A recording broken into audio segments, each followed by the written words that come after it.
लोकमान्य टिळक जयंती आणि दैनंदिन लोक युवा वर्धापन दिनानिमित्त शेगाव येथे राज्यस्तरीय महाराष्ट्र लोकनायक पुरस्कार 2026 वितरण सोहळा उत्साहात पार पडला.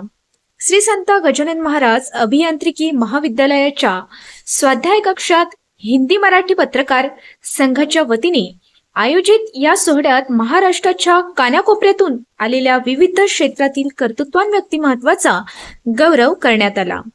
राज्यभरातून प्राप्त झालेल्या 628 प्रस्तावापैकी निवड करण्यात आलेल्या 125 मान्यवरांना महाराष्ट्र लोकनायक पुरस्कार प्रदान करण्यात आला.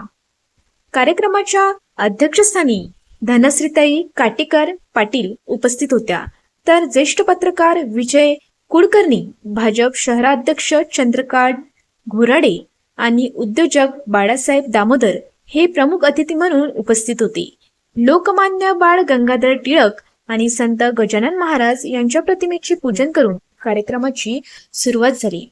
पत्रकारिता, शिक्षण, सामाजिक, राजकीय, वैद्यकीय, कला, वकिली, उद्योग आणि अभिनय अशा विविध क्षेत्रातील मान्यवरांचा पुरस्कार देऊन सन्मान करण्यात आला.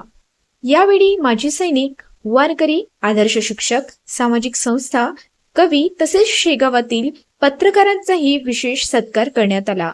कार्यक्रमाच्या यशस्वीतेसाठी आयोजकांनी विशेष परिश्रम घेतले.